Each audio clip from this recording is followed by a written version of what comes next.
একসময় ওরায়নের বিচিত্র এক গ্রামে কৃষ্ণাশ্রী নামে এক সহৃদয় মেয়ে বাস করত। সে তার ঝলমলে চোখ এবং চিত্তাকর্ষক হাসির জন্য পরিচিত ছিল। মনে হতো যেন দিনের অন্ধকারকেও আলোকিত করতে পারে। কৃষ্ণাশ্রীর বাবা মা তাকে উদারতা, সত্য, সততা, সাহস এবং সৎ গুণাবলীর গুরুত্ব শিখিয়েছিল, যা সে সর্বদাই তার হৃদয়ে রাখত। এক রৌদ্রোজ্জ্বল বিকালে তার পুরনো কুটিরের চিলেকোঠা অন্বেষণ করার সময় কৃষ্ণাশ্রী একটি ধুলোময় অলঙ্কৃত আয়নার সাথে হোঁচট খায়। আয়নাটি রহস্যময় সব প্রাণীর জটিল নকশা করা সোনার ফ্রেমে বাঁধানো, যা সে আগে কখনো দেখেনি। সে যখন ধুলো মুছে দিচ্ছিল, কৃষ্ণাশ্রীর হাতে হঠাৎ উজ্জ্বল আলোক রশ্মির বর্তুলাকার একটি গোলা স্ফুরিত হতে লাগল। আয়নাটি ঝিকিমিকি করতে শুরু করে এবং তার মধ্যে নিজের প্রতিফলিত চিত্র সহ একটি হস্তলিপি ভেসে উঠল। লেখা ছিল, স্বপ্নরাজ্য বিশুদ্ধ হৃদয়ের অপেক্ষায়।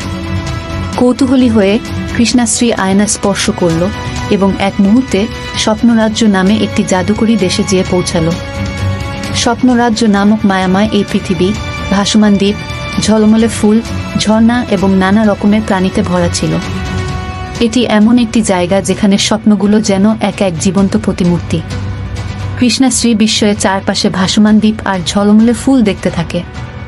হঠাৎ অতীক্ষ নামে কথা বলা একটি কাঠবিড়ালি উপস্থিত হল। অতীক্ষ বলল, সুস্বাগতম কৃষ্ণাশ্রী। আমি অতীক্ষ, স্বপ্নরাজ্যে তোমার পথ প্রদর্শক। কৃষ্ণাশ্রী মৃদু হেসে বলল, আপনার সাথে দেখা হয়ে ভালো লাগলো অতীক্ষ। এই জায়গাটি আশ্চর্যজনক। আমি এখানে কেন? অতীক্ষ বলল, স্বপ্নরাজ্য ঘোর বিপদের মধ্যে। দুষ্ট জাদুকরী মৃৎসন্ধ্যা স্বপ্নরাজ্যের স্বপ্নমণি চুরি করে নিয়ে গেছে। এটি একটি শক্তিশালী রত্ন যা স্বপ্নরাজ্যকে প্রাণবন্ত ও ঐশ্বর্যে পূর্ণ রাখে। এটি ছাড়া রাজ্যটি অন্ধকার এবং হতাশার মধ্যে বিবর্ণ হয়ে যাবে। কৃষ্ণাশ্রী দৃঢ় সংকল্পের সাথে উত্তর দিল, আমি তোমাকে স্বপ্নরাজ্যের স্বপ্নস্ফটিক খুঁজে পেতে সাহায্য করব। চলো যাই অতীক্ষ।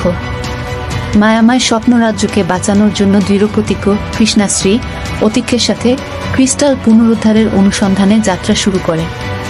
চলতে চলতে তারা মন্ত্রমুগ্ধ এক বনে পৌঁছায়। সেখানে তাদের এক জ্ঞানী পেঁচা আরাধ্যার সাথে দেখা হয়, যে কৃষ্ণাশ্রীকে জ্ঞান এবং ধৈর্যের গুরুত্ব শিখিয়েছিল, এবং অরিঞ্জয় স্বপ্নরাজ্যের এক প্রাণী তাকে সাহস এবং আনুগত্যের মূল্য শিখিয়েছিল। আরাধ্যা কৃষ্ণাশ্রীকে বলল, জঙ্গলের মধ্য দিয়ে যেতে হলে তোমাকে প্রাচীন গাছের ধাঁধার সমাধান করতে হবে। কৃষ্ণাশ্রী বলল, আমি প্রস্তুত। বলো তোমার প্রথম ধাঁধা। গাছের অভিভাবক গর্জে বলল, আমি মুখ ছাড়া কথা বলি, কান ছাড়া শুনি। আমার শরীর নেই, কিন্তু আমি বাতাসের সাথে বেঁচে থাকি। বলো আমি কি? কৃষ্ণাশ্রী ভেবেচিন্তে উত্তর দিল, প্রতিধ্বনি। ট্রি গার্ডিয়ান বলল, সঠিক। মায়াময় বনে স্বাগতম। কৃষ্ণাশ্রী অতীক্ষ ও আরাধ্যা বনের মধ্য দিয়ে চলতে থাকে। কিছুক্ষণ পর তারা ক্রিস্টাল ক্যাভার্ন অর্থাৎ স্ফটিক গুহায় পৌঁছালো, যা ছিল অগ্নিমুখ নামে এক ভয়ঙ্কর ড্রাগন দ্বারা সুরক্ষিত। অগ্নিমুখ গর্জে উঠল, কে আমার ডোমেনে প্রবেশ করার সাহস করে? কৃষ্ণাশ্রী শান্তভাবে মিষ্টিস্বরে উত্তর দিল, আমরা যুদ্ধ করতে চাই না। আমরা স্বপ্ন রাজ্যকে বাঁচাতে ড্রিম ক্রিস্টাল খুঁজতে বাহির হয়েছি, এবং আমরা আপনার নির্দেশনা চাই। আপনি কি আমাদের সাহায্য করবেন অগ্নিমুখ? অগ্নিমুখ মৃদুস্বরে উত্তর দিল, তুমি দয়া এবং সাহসিকতার সাথে আমার কাছে এসেছ। খুব ভালো, আমি তোমাদের অনুসন্ধানে যোগ দেব। এভাবে কৃষ্ণাশ্রী অগ্নিমুখকে তাদের অনুসন্ধানে যোগ দিতে রাজি করিয়ে সম্ভাব্য শত্রুকে শক্তিশালী মিত্রে পরিণত করে। অবশেষে তারা মৃৎসন্ধ্যার অন্ধকার দুর্গে পৌঁছাল। জাদুকরীর মায়াময় জাদুতে কৃষ্ণাশ্রী, অতীক্ষ, আরাধ্যা, অরিঞ্জয় এবং অগ্নিমুখ কঠিন সব পরীক্ষার সম্মুখীন হয়, কিন্তু একে অপরের প্রতি অটুট বিশ্বাস তাদেরকে একত্রে রেখেছিল। দুর্গের কেন্দ্রস্থলে তারা মৃৎসন্ধ্যা এবং চুরি হয়ে যাওয়া স্বপ্ন ক্রিস্টাল খুঁজে পেল। মৃৎসন্ধ্যা কঠোর বিদ্রূপস্বরে বলল, তোমরা কি মনে করো যে আমাকে পরাজিত করে স্বপ্ন ক্রিস্টাল নিতে পারবে? মূর্খ, মূঢ়মতি ছেলে মেয়ে। কৃষ্ণাশ্রী এগিয়ে গেল, তার কণ্ঠস্বর স্থির এবং প্রত্যয়ে ভরা। বলল, মৃৎসন্ধ্যা, এই রাজ্য স্বপ্ন, আশা এবং ভালোবাসায় সমৃদ্ধ ও শ্রী বৃদ্ধি লাভ করে। আমরা আপনাকে আপনার নিজের মধ্যে আলো খুঁজে পেতে সাহায্য করতে পারি। কৃষ্ণাশ্রীর আন্তরিকতার স্পর্শে মৃৎসন্ধ্যা দ্বিধায় পড়ে গেল। সে তার চোখে উত্তমতম গুণ এবং তার বন্ধুদের মধ্যে একতা দেখতে পেল। চিন্তান্বিত হয়ে তার ত্রুটি বুঝতে পারল। তৎক্ষণাৎ দুহাতে মন্ত্র অঞ্জলি করে মিৎসন্ধ্যা স্বপ্ন ক্রিস্টালটি কৃষ্ণাশ্রীকে ফিরিয়ে দিল। স্বপ্ন ক্রিস্টাল পুনরুদ্ধারের সাথে সাথে স্বপ্নরাজ্য আরও একবার সমৃদ্ধি বৃদ্ধিতে বিকশিত ও প্রাণবন্ত হয়ে ওঠে। সেই সাথে কৃষ্ণাশ্রীর দয়ায় রূপান্তরিত নিশাচরী মিৎসন্ধ্যা নতুন অভিভাবকদের পাশাপাশি স্বপ্নরাজ্যকে রক্ষা করার শপথ গ্রহণ করে।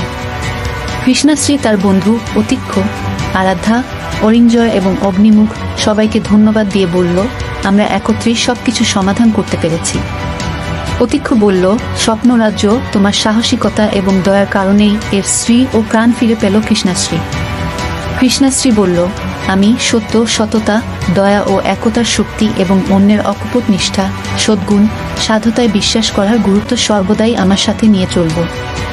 কৃষ্ণাশ্রী তার বন্ধুদের বিদায় জানিয়ে ওরায়নে ফিরে আসে, যেখানে জাদু আয়নাটি তাদের অবিশ্বাস্য দুঃসাহসিক ভ্রমণ ও কাজের অনুস্মারক হিসাবে চিলেকোঠায় জ্বলজ্বল করতে থাকে।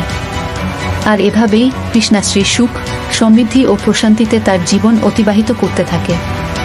তার হৃদয় চিরকাল স্বপ্নরাজ্যের জাদুতে ছিল পূর্ণ। সে জানত যে যতক্ষণ সে তার মূল্যবোধ আঁকড়ে ধরে আছে, ততক্ষণ সে তার পথে আসা যে কোনো চ্যালেঞ্জকে অতিক্রম করতে সক্ষম।